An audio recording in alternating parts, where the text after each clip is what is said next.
solve for x. So I've got 2 to the x plus 2 to the negative x equals 3. Now, we see by looking at the answer there, it's x equals log, or the multiple choice answers. Well, the reason for that is log properties allow me to take the x out of the exponent. So at some point in time, I've got to take the log of this whole thing. Well,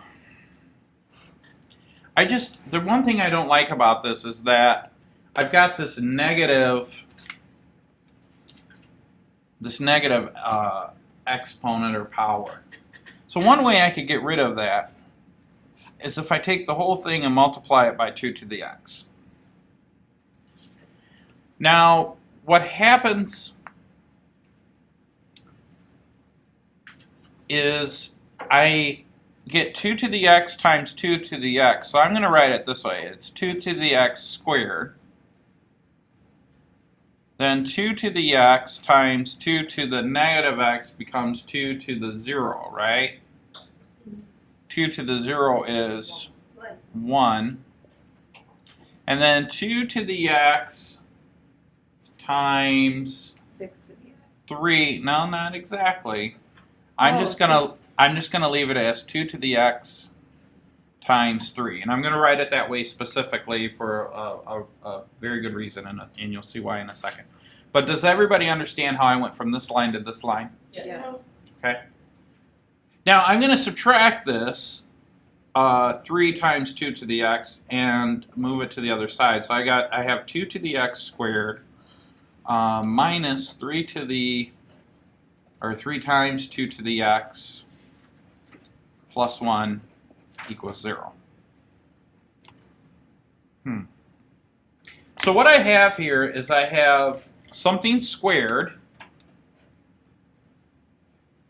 and then negative 3 times that same something, and then a constant, and set it equal to 0.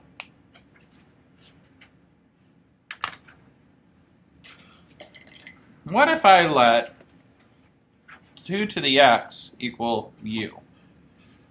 What would the next line look like if I were to sub in u for 2 to the x? U squared minus 3 times u plus 1. U squared minus 3u plus 1 equals 0.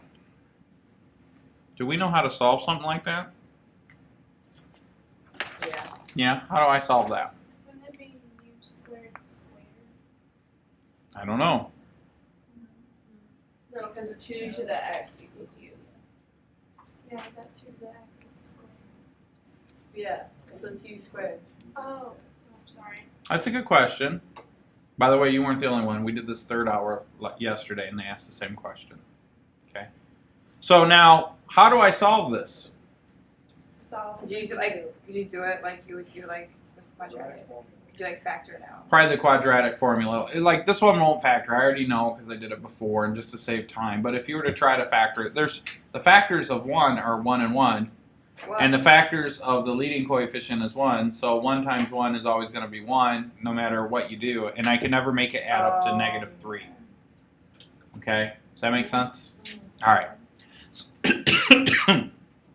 So, we are going to have to use the quadratic formula. So, my A term is equal to 1, my B term is equal to negative 3, and my C term is equal to 1. So U is equal to minus B plus or minus the square root of B squared minus 4AC all over 2A. Alright, well then that means that U is equal to minus 3 plus or minus the square root of negative 3 squared minus 4 times A, which is 1, times C, which is 1, all over 2 times 1, which is 2. Am I doing okay so far? Yeah. Now to save some time, what is negative 3 squared? 9. 9, so this becomes 9 minus, what's 4 times 1 times 1? 4. 4. So what's 9 minus 4? 5. 5. So in my next line, I've got U is equal to positive 3, because when you minus a minus, it becomes a plus or minus the square root of 5 all over 2. Is that right? God bless you. Thank you. Now, look, we're close, but what did I say u was? 2x.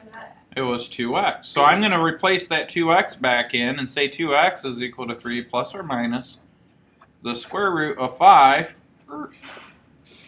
all over 2. Now, the cool thing about the log properties is that if I take the log base 2, in other words, if I say log base 2 of 2x, and I take log base 2 of 3 plus or minus the square root of 5 all over 2. B. I'm not done yet. One of the properties of logs is that if I have this x right here, I could toss it to the front. So that becomes x log base 2 of 2 is equal to log base 2 of 3 plus or minus the square root of 5 over 2. Does log 2 of 2 equal 1? Yes, that's the very next thing I was going to say is that log 2 of 2 should equal 1, right? What power do I raise the base to get this? 2 to the 1 equals 2. So I have x is equal to log base 2, 3 plus or minus the square root of 5 all over 2. Any questions? Nope. That's it.